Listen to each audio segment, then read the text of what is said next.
te-am regăsit! Suntem împreună la Drept la Împlinire. Sunt Ancuța Cosma, sunt coach, consilier vocațional și trainer. Sunt gazdă ta la Drept la Împlinire, un podcast care ajunge la episodul cu numărul 97. În lumea profesională actuală, construirea și menținerea relațiilor semnificative în carieră reprezintă un element esențial pentru multe dintre drumurile de carieră, respectiv pentru un succes pe care ne-l dorim pe termen lung.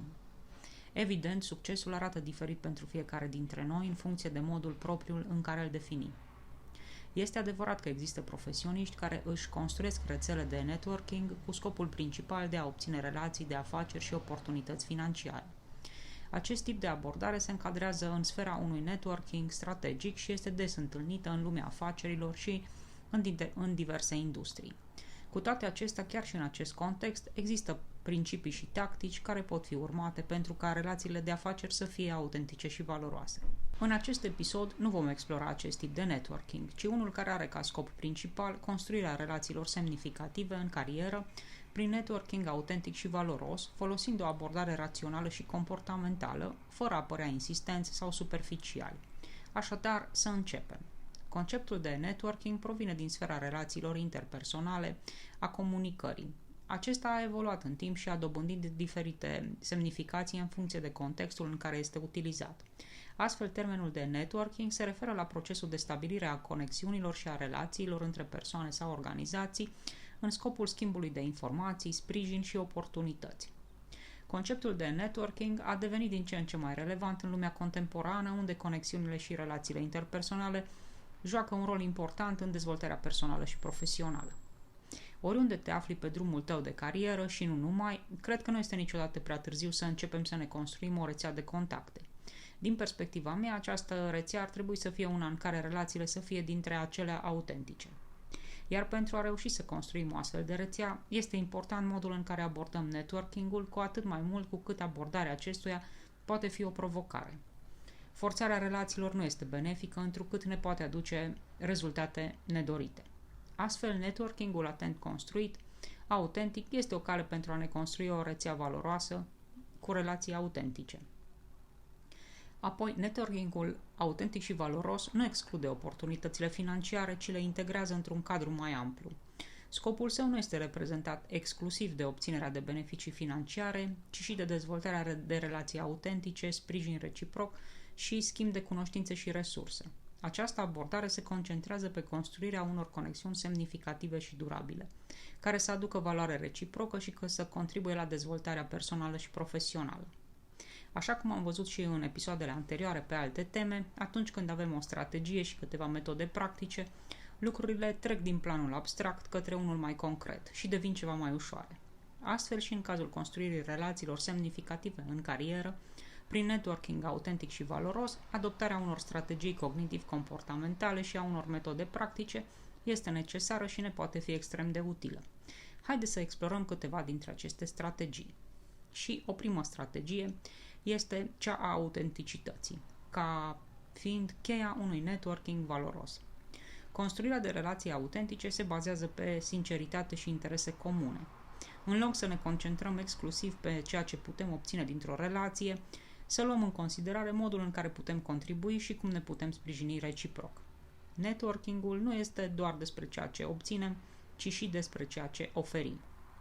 Ascultarea activă și empatia sunt cea de-a doua strategie.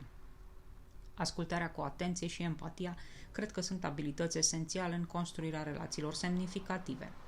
A fi cu adevărat prezent într-o conversație arată respect și deschide uși pentru legături mai profunde.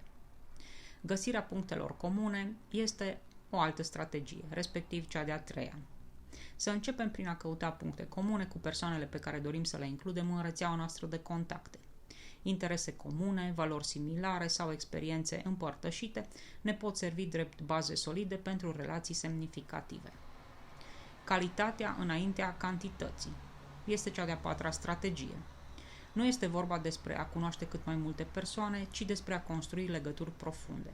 În loc să adunăm o mulțime de contacte superficiale, să ne concentrăm pe câteva relații pe care să le dezvoltăm în profunzime.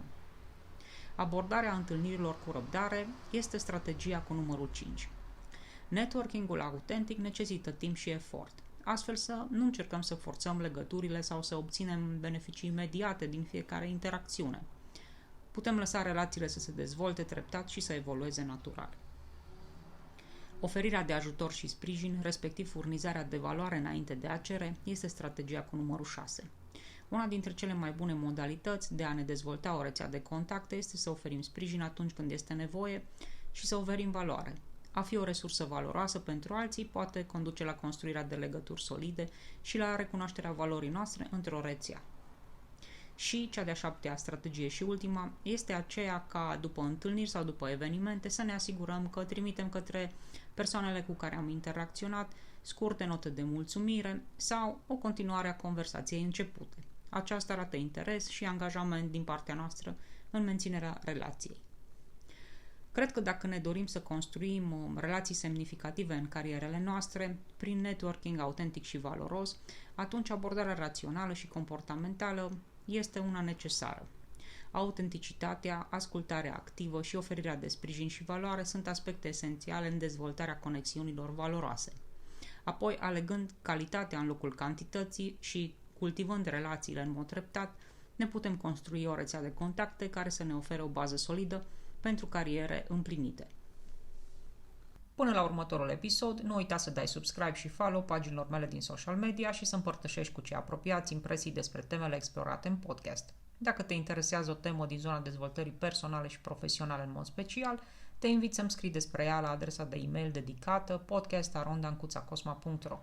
Dacă este o temă de interes, poți fi sigur că o vei regăsi într-unul din episoadele viitoare și dacă vrei să menționezi că tu ai propus subiectul sau tema, nu uita să-mi scrii în mod expres aceasta în e-mail. Îți mulțumesc că mă asculți și că alegi să faci parte din călătoria drept la împlinire. Este călătoria noastră.